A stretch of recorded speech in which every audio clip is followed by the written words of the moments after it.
recession or not? We're going to be joined by Art Laffer. He's Chief Investment Officer of Laffer Investments and former economic advisor to President Reagan.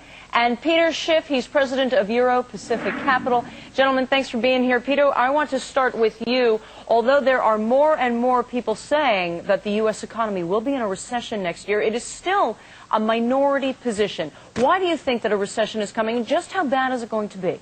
I think it's going to be pretty bad, and whether it starts in 07 or 08, I think is immaterial. And I also think it's going to last not just for quarters, but for years. See, the basic problem with the U.S. economy is we have too much consumption and borrowing and not enough production and savings.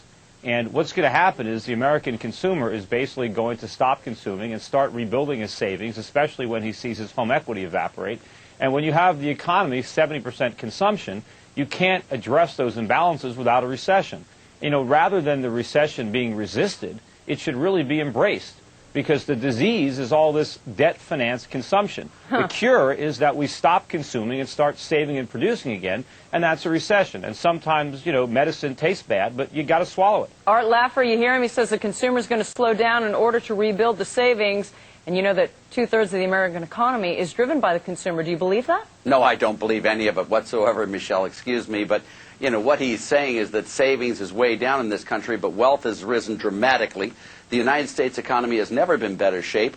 There is no tax increase coming in the next couple of years. Monetary policy is spectacular. We have freer trade than ever before. And not only that, but there are no incomes policies things here. I think Peter's just totally off base, and I don't think it's going to be... I mean, I just don't know where he's getting his stuff. The well, one of us is off off base, but it's definitely not me. I mean, it's not wealth that's increased in the last few years. We haven't increased our productive capacity. All that's increased is the paper values of our stocks and real estate. But that's not real wealth, no more than the NASDAQ was wealth.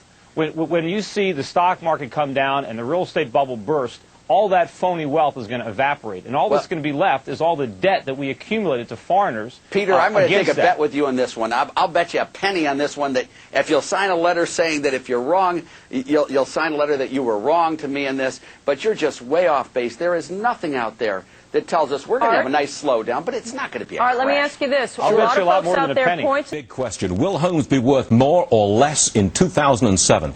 Tom, what do you think?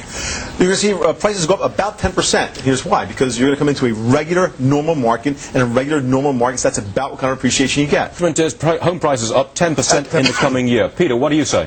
Well, today's home prices are completely unsustainable. They were bid up to these artificial heights by a combination of temporarily low adjustable rate mortgage payments, by a complete, absence of any lending standards, and by speculative buying. And what's going to happen in 2007 is a lot of these artificially low ARM payments are going to be reset upward. You're going to start to see both the government and the lenders reimposing lending standards and tightening up on credit. And you're going to see a lot of the speculative buyers turn into sellers. And these sky-high real estate prices are going to come crashing back down to earth.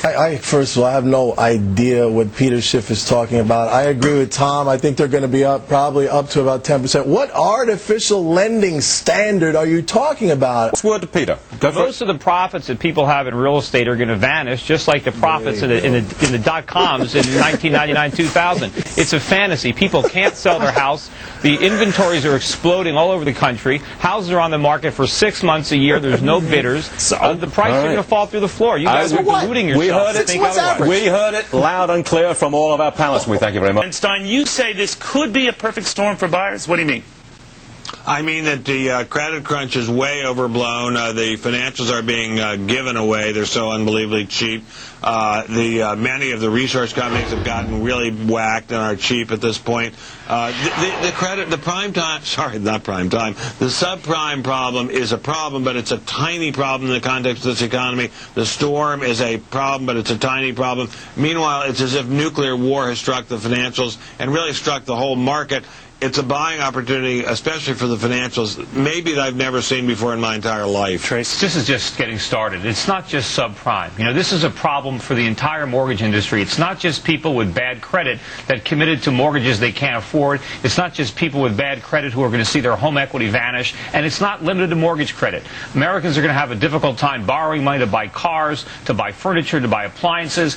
Foreigners around the world have been lending us money for years. They're now finding out that we can't afford afford to repay. This is going to be an enormous credit crunch. The party is over for the United States. We cannot continue borrowing to live beyond our means and consuming foreign products. It's You must over. be a left right at a party. Huh? No, I'm pretty fun at parties. Okay. I don't know. I don't All right, just talk Stuart, about this. Stuart, Dollars down. But subprime is tiny. Subprime is a tiny blip. It's not tiny, and again, it's not just subprime. It's the entire mortgage market, right? All right, well, Tracy, you're disagreeing with simply wrong. Ben's Well, you're point- simply wrong about that. No, I'm not. You're simply wrong. To Ben's Well, point, defaults Neil, for the whole mortgage market are tiny. No, but it's good. Just give it time. Wait till all these mortgages reset. Wait till people realize. So that you're saying, okay, so you're saying it's going to long be yet to come. Charles, you were just speaking. What do you think?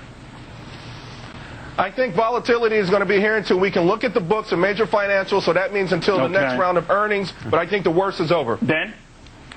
Well, I think stocks will be a heck of a lot higher a year from now than they are now. Tracy? yeah, but we have more volatility to go, at least through September. Stuart? The big banks, the central banks, still have plenty of big guns to fire. They'll fire them when necessary. The worst is over. Peter, meanwhile, I guess razor blades are in order? The worst is yet to come. The fundamentals are not sound. They're awful. If the fundamentals were sound, we wouldn't be having these problems. All right, fair and balanced. You get to buy blue chip stocks at discount prices, but our pros say you can do that right now. It's time to get more for your money.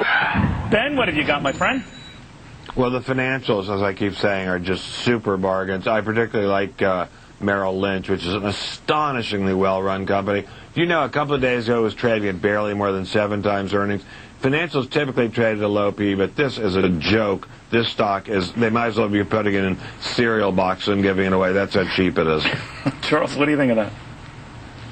Yeah, I like the financials too. Merrill isn't my top pick in the group. I think Bear is probably the cheapest, although the riskiest, and some of the others are better. But, you know, the financials are a great place, absolutely. So what are you doing, Charles? I, again, like Ben, like the financials. I like Goldman Sachs. It's like getting Dolce & Gabbana on sale. This is the creme de la creme of Wall Street. It's cheap. These are the... Isn't it still up substantially year over year, though? It is down, and it's probably actually going to go further, and I think that people should start nibbling at this thing. Peter, what do you think of that? Look, stay away from the financials. They're toxic. They're not cheap. They're expensive. You think they're at Heart well, let me problems for finish. being so pessimistic? Let me finish. You think they're at low PEs. They have no earnings. Their earnings are going to disappear. I remember a year ago when earnings. Their earnings are huge. Ben, last year What are when you people were talking about?